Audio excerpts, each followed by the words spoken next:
So you did apply?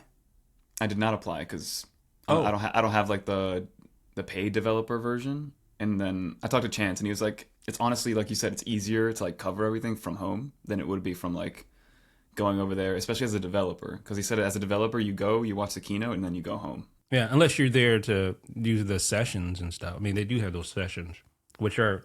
I mean, you do learn a lot from the. You actually learn more from the State of the Union address. The WWDC keynote that's for the public. I mean, it's you learn a lot obviously about what's coming new and stuff, but it's very very high level. Whereas the State of the Union address is like way more in depth, and then each developer's session is way more in depth on each of the new technologies, and you have like hands on or access to the engineers and things like that that can help you answer questions and stuff like that. So it's like a hierarchy. So you get the basic keynote, then the State of the Union goes deeper, and then each individual session. And why do I look like ET when he was sick? I don't You got know like why. you went like blue for a second there. You're back now. Yeah, That was weird. what is up with that, dude? Like, I don't know if it's like my white balance or something. Oh, that is. I got auto white balance on. Oh, there you Turn go. it off. Sorry. But no, yeah, you're right. The keynote is like the markety stuff that everybody sees and everybody covers, and then you start to go down into again. I mean, there's a reason why it's called a developer like membership. You know, you're supposed to be making apps or at least something along those lines, not just Right. reviewing the betas. Yeah. But let's see. I mean, what do you?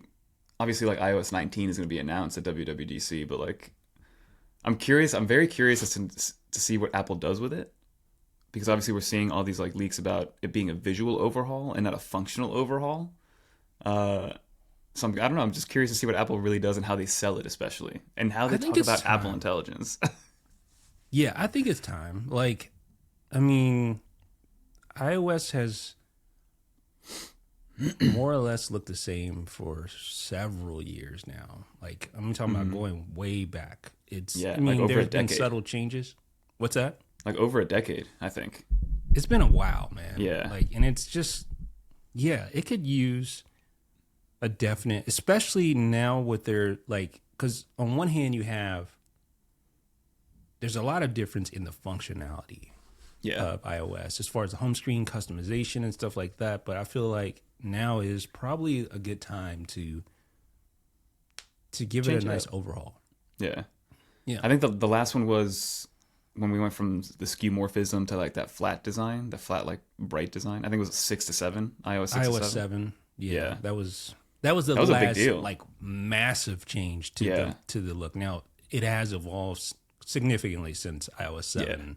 Like it kind of I won't say pulled back, but it wasn't as drastic Hmm. as it they iterated on it. But it was still a massive change from 6 to 7, and I think that's the type of change that we're looking at here from 18 to 19 for sure. Yeah. I think 7 is when they gave us the control center. Remember swiping down from the bottom with that like Yeah, remember it had the glassy look, quote unquote, you know, remember it was like kind of transparent. they dialed it back some. Yeah, They did. They kind of like went between iOS 6 and 7, and that's kind of where we're living right now, I think.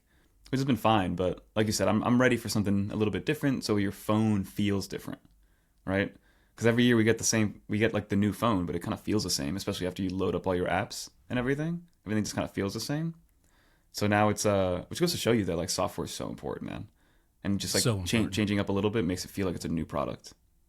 Yeah, yeah, and I feel like up until now there really wasn't a like with Vision OS, which Hmm. is a beautiful interface, right? Yeah. And I feel like they realized that and they're like, let's pull from that. And that's what the Hmm. rumors from like John Prosser and Mark Gurman are basically stating that these it's going to be heavily inspired by Vision OS, which to me totally makes sense because it feels like a futuristic sort of UI. Yeah. And I'm curious to see how they do it because obviously Vision OS isn't on 3D like plane, and they're trying to bring I think the essence of that to make it almost like trick the mind into thinking it's 3D. So I'm curious to see what it looks like on a 2D plane or a plane like on the iPhone. Uh, but I'm excited for it. Circle icons, translucent design. I'm sure there'll be like a lot of little quirks that Apple will throw in there that are going to be specific to iOS and hopefully iPad OS. And I'm honestly on the iPad, I think it would look cooler because of the larger display, a little bit more screen realistic to play with. So I'm hoping they don't like divvy it up where it's like iOS 19 is a new look and then iPadOS 20 is when we get the iPad new look. You know what I mean? I wouldn't think so. That would be really weird. Now, Yeah. like a feature parity, I could see there been some differences there, but the overall look, that would be strange. Yeah, I agree. Yeah, I think, yeah. And I agree with you. I think it would be, it looks, the larger the display, the better it's going to look. 100%. And I mean, have you, so I don't know if you know iDevice Help on Twitter and YouTube. Have you seen them? That guy? Did you see what he collabed with somebody by the name of Shane that I've actually never heard of, so shout out to them. But they've made a little app clip which lets you jump into a very, very short kind of version of what iOS 19 could look like, and you can interact with it a little bit, like go into the settings and the music app and things like that. So if you guys do want to check it out, it works on any phone that can run an app clip to see what it kind of looks like on your phone. I thought that was awesome. Yeah, it's pretty cool. Yeah, and again, I think it's a good direction. I think Vision OS is it's a good foundation for a new redesign. And Yeah. I'm excited to see it. Yeah, it's going to be cool, I think. No, it'll definitely be fun with iOS 19, covering all that. So definitely stay tuned because we'll be covering everything from beginning to end, iOS, iPadOS. And then I wonder if macOS will kind of adopt that same look. Now, Right? that's one I could see waiting. Yeah. That's one I could see, like, them holding off until the next version. Like, if anything, I could see that. I don't see that happening with, like, iPadOS and iOS, but I do, if any interface was going to lag behind, I think it would be macOS. I agree. I feel like that'd be too drastic of a different differentiation for a lot of people. Like I feel like it would throw a lot of people off if they jumped into their iPad or into their Mac computer and it looked completely different. Yeah, although I do agree that it too is due for a redesign. Like, Yeah. So No, I agree. I think it's good timing overall. I agree with it. At first, I was like, why are they doing this? But then the more I started thinking about it, the more I was like, yeah, I think it's time for them to look. So then what do you think they're going to do with Apple Intelligence, man? With iOS 19? Or do you think do you think we're done with the Apple Intelligence updates with 18? Or do you think 18.5 is going to bring something? I think we're pretty much done. Until 19? Yeah, I think until iOS 19, we're pretty much, this is what we're going to see with Apple Intelligence. You sound so excited. Yeah, on one hand, I mean, there are some cool things that it brings to the table. I think the summaries, the priority notifications, that can be a feature. It could be wrong too, as we know, but oftentimes it is pretty useful. Yeah. I find value in it, and also the writing tools to a lesser degree. I think those are cool. The ChatGPT integration, I don't know, still kind of a mixed bag to me. But what are your thoughts on it? The state of Apple Intelligence, I tend to agree with you. Where it's at right now. I mean, I don't touch the writing tools really. Visual intelligence is fun to play with, and I've used it in a handful of occasions to look something up to find it on Amazon, right? And like you said, I think the summarizations, the prioritized notifications, I think those are the coolest parts. But things like the for fun stuff, like the image playgrounds and the Genmojis and stuff like that, for the most part, I just haven't really played with. Like even the other day, I went to go, I think I tweeted about the Marlins, like baseball started, and there's no Marlin emoji, right? So I was like, oh, perfect opportunity to use Genmoji to create one, right? So I created the Marlin, but instead of making it an emoji, Twitter was taking it in as an image, and it was messing everything up. So I ended up not posting it. So it's little things like that where it works to an extent, but then not really, and there's just the full integration just feels like it's not there yet. Maybe, I don't know, but there are some things that are nice, some things that are for fun that I don't use. I'm just waiting for the Siri on-screen awareness and cross-app actions. That's where I think it's going to be really, really helpful. Yep, yep. And the fact that, I mean, and that's been discussed Yeah. like over and over, but yeah, the fact that we don't have the Siri, the next generation Siri. We have the next generation Siri UI, like with the Yeah. little thing going around it, which is cool, right? Yeah. And we have Type to Siri, and we have integration with ChatGPT. But the real thing that was impressive at WWDC when this was shown off was the Siri on-screen awareness, the contextual, being able to do things within apps and stuff like that. And Apple is definitely laying the building blocks. We've seen it in the 18.4 code. Like it was expected Yeah. to be in 18.4, I believe, but it just doesn't work that well apparently yet. And I mean, we it can had to see it that. had to be expected. They were promoting it with commercials. You know? Yeah. So I wonder like, what happened in the back end that really slowed them down and made them put a pause on it. Not a pause, or just delayed it, obviously.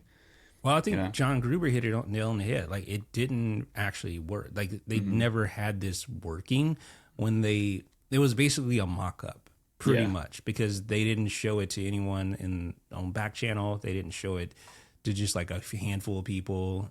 Even they didn't even demonstrate it to where it was like, let me show you, right? Yeah. It just wasn't seen at all. And so that indicates that this was just a concept or a mock-up, and they didn't really have it working. That being said, in 18.4, we're starting to see more things. Like, for instance, in the there's some Siri actions, new Siri actions for different settings. Yeah. And it's extremely verbose and granular. So, like, for instance, in the Safari app, you'll see all these different actions to change little bitty settings in Safari that you would normally have to go into settings, deep down into settings app to change. Well, now you can do that with shortcuts. So that's going to all tie in to this new Siri on-screen awareness and the contextual stuff, and all of that is going to allow you to power to use your device like a power user using Siri. Yeah. How it works is still to be seen. Like, Yeah. even once Like, they get you it got to done, be like it's an gonna be expert interesting. too to figure out what you're doing. You know, like it's not. I feel like it's not as or won't be like very accessible to a lot of people. Like they'll be physically able to do it, but they're gonna have to watch tutorials and videos and figure. They're gonna have to want to kind of set that all up for themselves to, like you said, be a power user. Yeah, and But I think Apple is taking some steps there. Like, one of the other things about the new Siri is that you can ask it how to do things, and Yeah. even now it'll tell you like the steps that you need to take for a lot of stuff. Like, you can say, "How do I enable read receipts?" And Yeah. I haven't actually tried that, but I would assume they would tell you where to go to do Yeah. that. Actually, let me just do it real quick. Yeah, it definitely does, because I've done like how to enable dark mode or little things like that, and they'll give you the bullet points on how to do it, and it's correct, so it knows how to teach you to do things.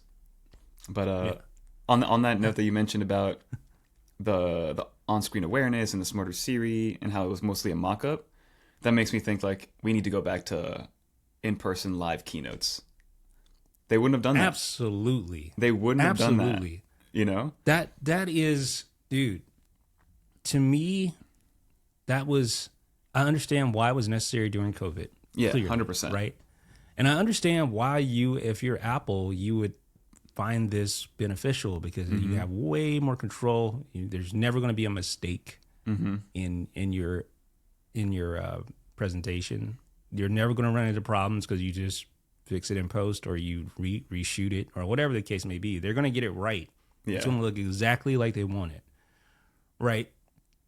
And that's also kind of interesting, because the last WWDC keynote where they showed all these features that never existed, that shows how intentional it was, right? Yeah. 'Cause they could have easily said, this isn't, oh, let's go back and edit that out.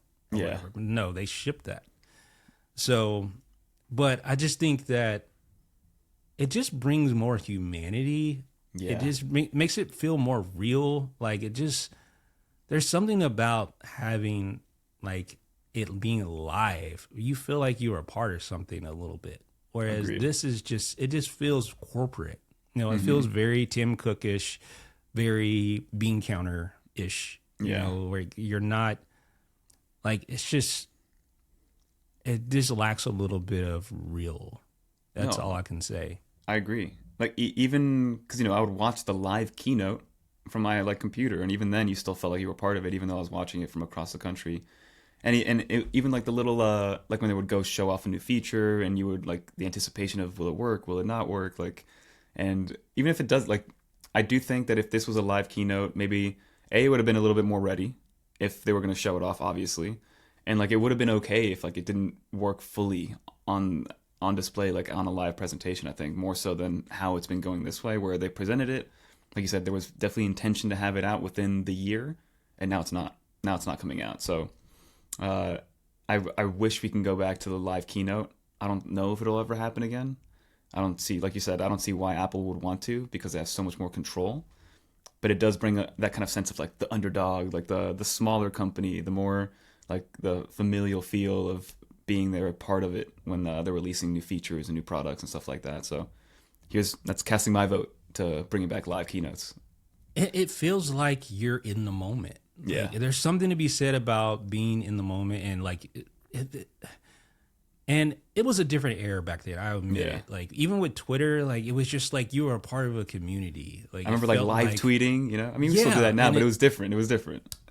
it just felt like this was an event that almost like you were attending this event when obviously you weren't, but it felt like we were all like quote unquote in this together, Yeah. right? Whereas with a pre-recorded event, it just doesn't hit the same. Like it's like, oh yeah, I could watch it now, but I could also watch it 10 minutes later or however long later, and it's not going to matter because it is. I don't know what it is. Maybe it's just I don't know. It just doesn't feel as in the moment. And because it's not, right? It's a pre-recorded thing. Apple's Yeah. probably watched and edited this numerous times. We know there's just nothing that's going to be like, there's no chance of anything going wrong. Not that we want that, but it's just like, It takes away from it. yeah, Yeah, it's just like, it does. it's not real, dude. Like, It's like that's what, my comparison is a live sporting event. It's like watching the Super Bowl live versus watching a cinematic recap of it the next day. You know? man, that is perfect analogy. Like everybody's right like there. rooting Even- for their team together, like, or like in the Olympics or something like that. Like that was part of the allure. It's like, what are they going to release? How are people going to react? Did you see that? Did you watch it live? Did you see when like the iPhone didn't work? Like little things like that. That kind of like like you said, brings us all together, making us feel like we're experiencing this at the same time. Versus this like, again, it's lost its personality in my opinion. They're cool. so much. They're And kinda even cool like the sometimes, crowd cheering, even though that Yeah. was often cringe, like it still like it was a good type of cringe, right? Yeah. Like, but to not have that, to just it, like you said, even all right. So your analogy was perfect. It's like Thank you. versus a live Super Bowl versus a cinematic recap of it. Mm-hmm. But I would even say sports don't hit the same, even if it's this. If you're watching just a recording of that sporting event, Yeah. right? Because it's just something about it. You know, it's not live. You know, Yeah. the ending is already determined. And yeah, you're watching it, and hopefully no one spoils it for you. But it just doesn't hit the same as you're there in the moment, right? Yeah. It's something, I don't know what it is. So it's a psychological thing, not sure, but that hits the nail on the head. I really think Apple should go back to in-person keynotes and live keynotes.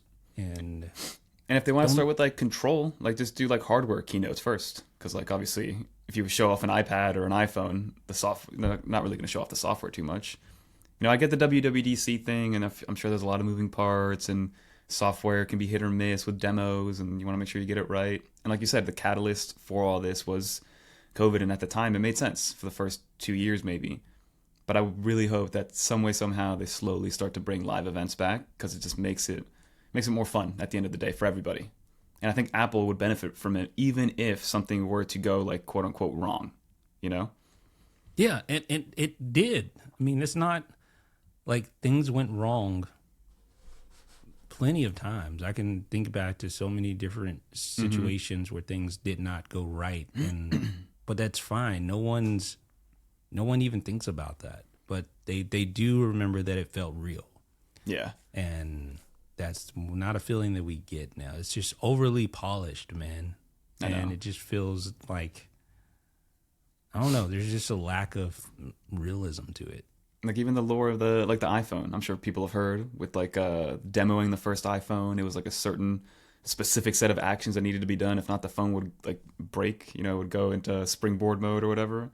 So like knowing that after the fact, because it was a live event, and in the moment you didn't know that was happening, but after hearing about that, it even adds more to what the iPhone meant and the launch of it, and like, oh, you were there when the iPhone happened. Like that's crazy. Do you remember that?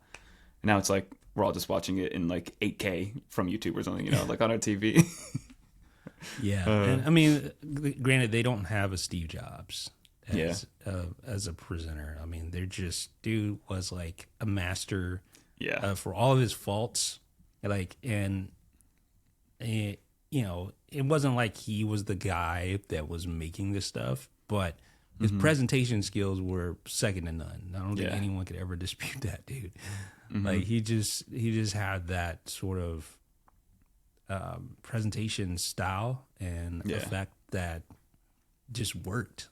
Mm-hmm. So I get where Apple's coming from, but just hopefully maybe they'll start to dial it back a little bit with the polishedness of the, you know, the pre-recorded presentations. So Apple, We'll if you're see. listening, you know, you got 2 votes for live presentations. I'm sure they're taking this seriously into account now because I said this and you said this. Yeah. Oh man, I'm sure they were like, oh, could you imagine if we tried to show off Apple Intelligence live at WWDC last year? Oh man, that would have been crazy. But yeah. I understand, like, because also it's generative, so it's like you don't really know necessarily what That's you're so true. going to get. So that could be, I mean, I could see how that could be scary but at the same time, yeah. Yeah. And for all, I guess to go a little bit, segue into the Apple Intelligence conversation, you know, the fact that they're integrated with ChatGPT, I think is, on paper, it seems really good. But for some reason, even though ChatGPT is technically built into my iPhone right now, because we're running 18.4, I still find myself going to the ChatGPT app every time. And I wonder, technically, I guess there's less friction using Siri, but I don't know what it is, and I don't know if you use it at all or if that's in your flow at all. But it's way easier for me to just go to the ChatGPT app and do whatever I need to do in there versus pulling up Siri and using that kind of interface to contact quote unquote ChatGPT. So I think Apple also has to kind of fix that, because having ChatGPT as a backend I think is fantastic, but it has to be easier to use ChatGPT through Siri than it is to just go to ChatGPT. If not, then it's all for nothing, in my opinion. Yeah, and I think a lot of that has to do with the way Apple set the rules for the way ChatGPT responds. We've touched on that before. And honestly, like, there's things that you can do with ChatGPT in the app that you can't really do with Siri, right? Yeah, There's quite a bit, actually. a lot. No, yeah, So- I'm all in on GPT right now, which is crazy. I mean, I'm sure people have seen all the artwork, the fan art that's been coming out the last couple of days. I've spent a couple hours of my last 2 days just playing with that, which is fun. But I'm a big I see the appeal for Apple Intelligence and AI and ChatGPT now, and I can see how as Siri gets to know you, as ChatGPT gets to know you, can learn your life a little bit better, because ChatGPT knows a lot about me now at this point, and it takes that context into consideration whenever I ask it questions, which is wild, right? So I see the So future. give me an example. So I told you, right? Like something happened. I probably pinched a nerve or strained my neck or something the last 10 days. And what did I say to it the other day? Oh, and then I was using patches, right? Not to get a little graphic, but I was using like lidocaine patches to kind of help with the pain a little bit. And at one point, one of them kind of irritated my skin, so I took it off. And I told GPT that a couple days ago, and then I woke up this morning and I was like, GPT, like, this is how I feel. Like, what should I do to kind of like help continue the recovery process? It's like, oh, use like your heating pad for 15 minutes, but if your skin is still irritated, like maybe avoid using the heating pad directly on your skin, put a towel in between it. Like little things like that where it like remembers what I'm talking about. Right? And I'm like, whoa. Like, I didn't bring that up to you today. I told you that 3 days ago, and you're still bringing that up. So the contextual awareness that it's good and bad. I see you. I see you smirking. Whatever you want to tell it, just know that ChatGPT will always remember what you said in the past. Yeah. So, for better or for worse. Yeah, exactly. Well, I mean, that is cool though. Like, Yeah. you couldn't imagine Siri ever doing something like that. No way. It ain't. No not. way. Yeah. And Like it's hard to give Siri a follow-up question when you are relying on GPT because it'll like forget what's going on. It's kind of weird, and I've tried it. So I'm just hoping Apple kind of figures it out, and because I think once they do figure it out, just like Apple does in Apple fashion, they're never first, but they're usually best. And I'm hoping that's kind of where we're going. It was just the way that they marketed it was confusing to a lot of people, especially people who aren't in it day to day. Like some people don't even care about Apple Intelligence. A lot of people don't care about it right now, you know? yeah, So, yeah. I mean, and rightfully so. Like yeah. it's okay, but it's not like, for instance, with the iPhone 16e, which we really didn't talk about because we have a secret episode that never aired because it was just messed up. The audio was all messed up. Anyway, we talked about the 16e a lot in that episode, and it's like one of the selling points of this phone is that it's Apple Intelligence compatible. But Yeah. I don't think the people that are buying the 16e are really going to care about that too much, at least now. You know, in the future, when you get the contextual stuff, I think it'll be a much more compelling thing. Mm-hmm. But yeah, the 16e was built with Apple Intelligence in mind, but I don't think that's the key selling point I agree. of that device. So yeah, I mean, we'll see how it goes, and I think it will get better. I think Apple realizes that they need to get better in this and that they are working on it. And I think they are serious about it, but I also think that it is concerning that they felt that they could like throw it under the rug. Like, hi, people hopefully they won't, if I delete this ad off of YouTube, like we'll be good. Yeah. So anyway, Yeah. So with all that being said, so 18.4 came out last week? RC was this week, right? Oh, it was this week. Wow. Yeah. Okay. Yeah. And you guys should be getting it Monday, Tuesday, right? The public release should be Monday, Tuesday next week. Okay. Right? So yeah, that was interesting. Yeah. Mm-hmm. Okay. Cool. So 18.4 came out with new emoji, the RC, new emoji, some new Apple Intelligence features such as the prioritized notifications. Yep. Which is cool. Which I like. You also there's some other things in there as well. And let me see. We had the new food section for News Plus. Oh yeah. The recipe catalog. New food section, which is really cool because I like it a lot. Like, I do too. I think it's really neat, especially on the iPad. It looks really good. I mean, you get this big display, and I think it alludes to the upcoming HomePad that have the integrated timers on there. I don't think they created this whole food section just for the obscure News Plus subscriber. And it's like a subcategory. It's like in News Plus, in the food section, in the recipe catalog. Yeah. So I think there's more smoke here. Yeah. And we've seen it in the code in 18.4 and iOS Decoded. We talked about all the different details that really kind of lend credence to the rumor that this HomePad is coming out sooner than later. I think, that's going to be part of it. We also got some new ambient music like utility. It's not truly like its own standalone app. It is an app, but it's like a mini app. Yeah. And you can launch it via the control center, and then basically there's 4 different ambient music channels, and within each of those channels there's certain playlists that you can configure, or you can configure your own playlist if you want to, which is interesting. But it's a pretty interesting new feature, I guess. What do you think about it?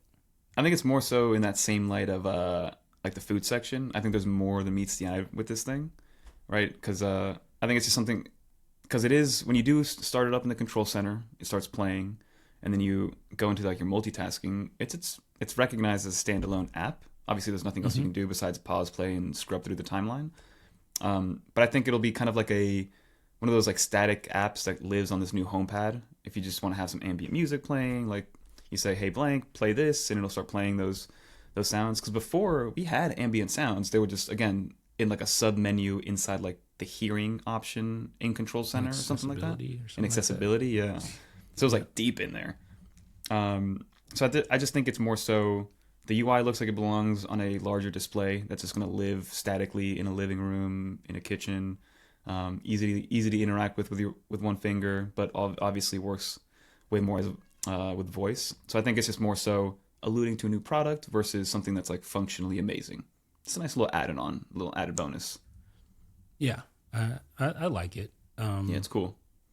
And then another big thing, obviously, is the visual intelligence shortcut that's available in Control Center, which you can assign to the action button now, which means that the iPhone 15 Pro now has access to visual intelligence through the action button, which is nice. Nice. That is a big one. Previously didn't have that.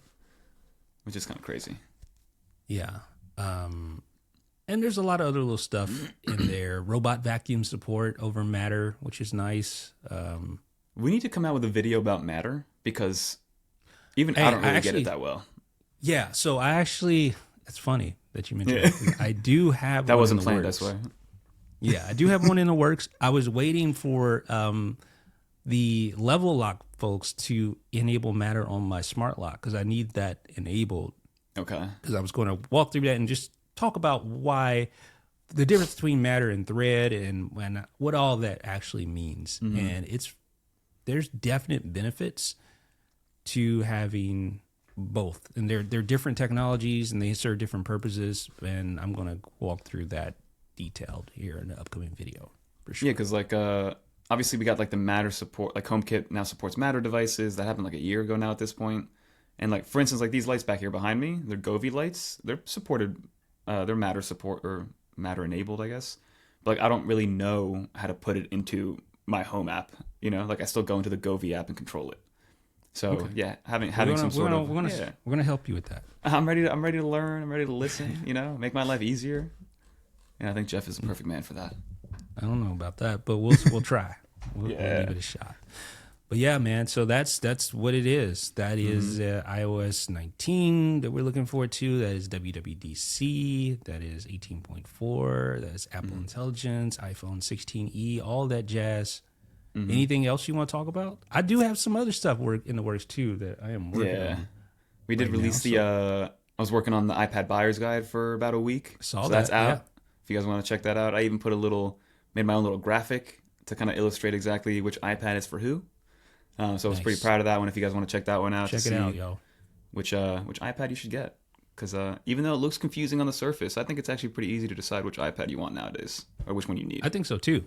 I like your 90% comment, by the way. Mm-hmm. It's true. They can. Yeah. All iPads can do the same thing, and then it's kind of like that 10% difference where it's like, oh, do you upgrade a little bit more and then a little bit more, and then if you get the iPad Pro, then you know who you are. If you're really gonna need all that it brings, or if you just want it because you want it, kind of thing. Yeah, you know? For sure. Yeah. So and iPad buyer's guide. I also have this little guy. Oh, where are you at? All right, so talk to me. We're cracking this guy open here and upgrading this storage. Ooh, so that's what I'm ready for. Stay tuned for that. That's coming this coming week. So okay, yeah, that'd be cool. Have you now tell me a little bit about that, because and I'm sure we'll learn more. But I'm sure that voids some sort of warranty, all right?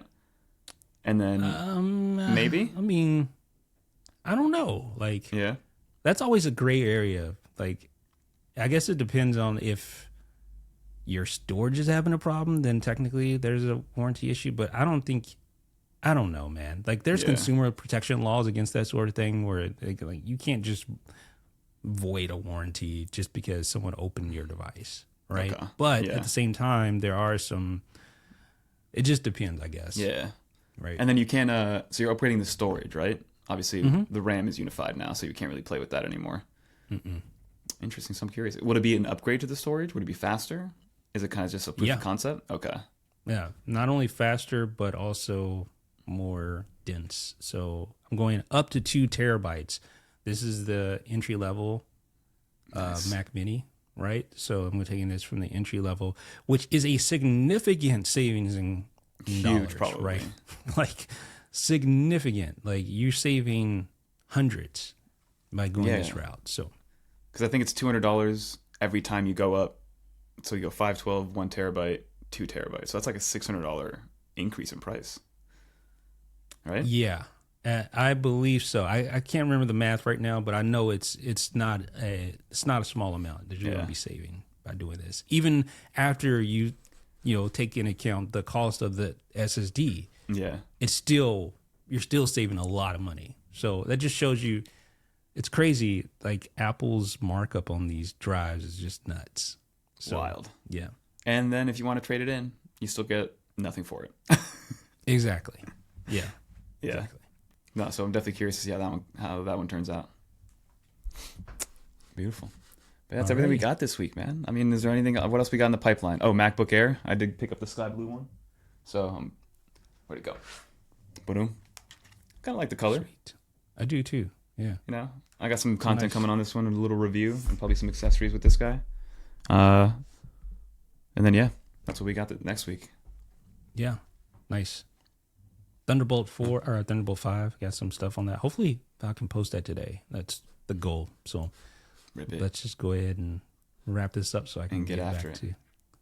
get back to work. Yeah. All right, guys. So if you appreciate this video, if you appreciate this podcast, be sure to subscribe. And also we have memberships with new wallpaper every single month. That looks amazing. Actually, Fernando, I think, showed that off in his iPad video. Yep. And it looks good. So definitely check that out. Appreciate all those that subscribe. Appreciate all those that comment on our videos as well. So definitely comment because we read them. We read all of them. For better or for worse. For better or for worse. Good and bad. Yeah. Oh, man. So, yeah. All right, man. Well, talk to you soon. Yeah. All right, everybody. Have a good weekend. Peace. Also, shout out to all the new channel members. I feel we got a few new ones recently. So shout out to you guys. Thank you guys. See ya. Right, peace.